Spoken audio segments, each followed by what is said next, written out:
Imagine waking up with an invisible weight on your chest. You reach for your phone, scroll through a few messages, step out the door, and right away something feels off. Conversations are defensive. People are irritable. The everyday interactions that used to feel normal now carry a strange, aggressive emptiness. You might wonder if you're just catching people on a bad day, or if you're projecting your own stress. But look closely at the patterns repeating across the world, and a darker question emerges.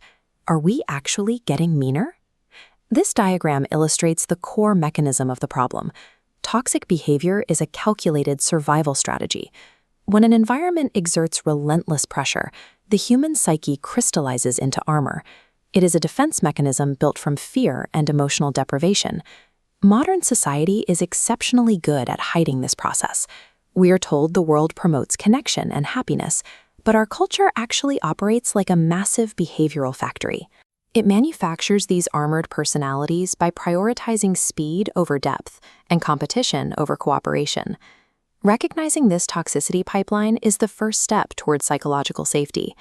Once you see how the machine works, you stop internalizing the cruelty of others as a character flaw, and you can finally begin to protect your own well-being. Our nervous systems are under constant siege. We navigate chronic financial instability, an endless barrage of information, and the lingering dread of falling behind. This keeps the brain locked in a near-permanent state of fight or flight. The psychoanalyst Erich Fromm observed that modern life demands we prioritize having over being. When society forces us to define our worth through external measures, like status, wealth, or online performance, we develop fragile egos that react aggressively to the slightest criticism.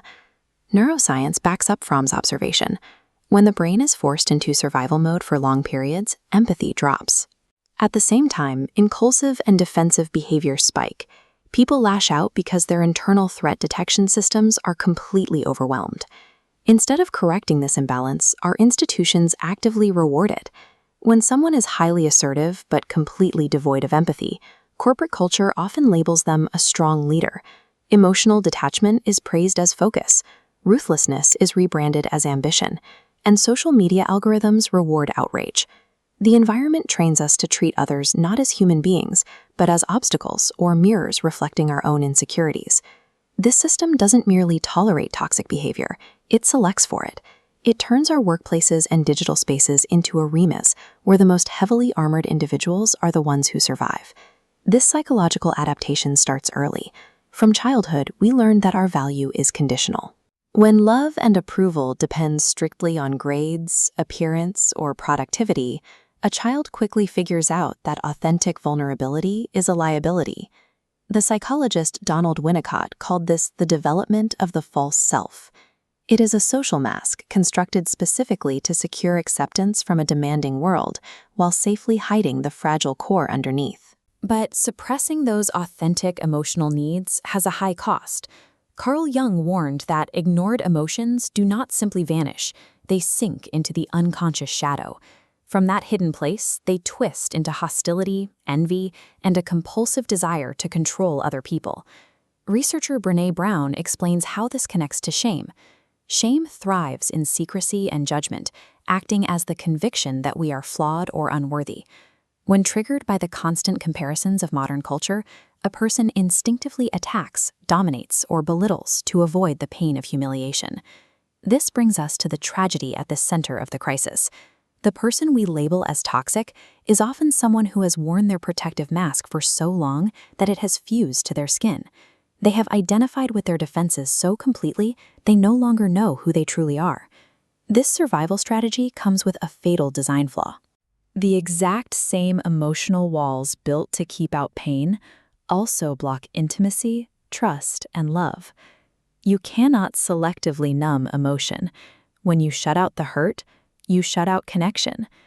Psychiatrist Viktor Frankl observed the result of this disconnection. When life is stripped of deep meaning and becomes purely transactional, people fall into what he called the existential vacuum, a state of profound inner emptiness. Nature abhors a vacuum, and the psyche does too. Without a strong inner compass, a fragile ego tries to fill that emptiness with external power. Emotional cruelty and dominance take root as desperate attempts to feel significant. Protection without connection guarantees total isolation. And as that crushing loneliness sets in, it ironically validates the person's original fear, confirming their belief that the world is cold and no one can be trusted. We cannot instantly fix the faulty values or the hyperspeed of modern society, but the external environment doesn't get the final say. We retain complete control over our internal response mechanism. This diagram illustrates a principle Viktor Frankl developed after surviving the concentration camps. He observed that between a stimulus and our response, there is a space. In that exact space lies our power to choose. We need to rethink what strength actually looks like. It is not emotional numbness. True psychological strength is consciousness. It is the capacity to feel pain or frustration, pause, and choose not to discharge that pain onto the person standing in front of you. It is easy to point at childhood trauma, algorithmic outrage, or the economic pipeline. Those factors explain behavior, but they do not excuse remaining unconscious. Toxicity ends when an individual stops projecting their shadow onto the world and takes ownership of their own inner life. Choosing awareness over an automatic reaction is a radical act of refusal.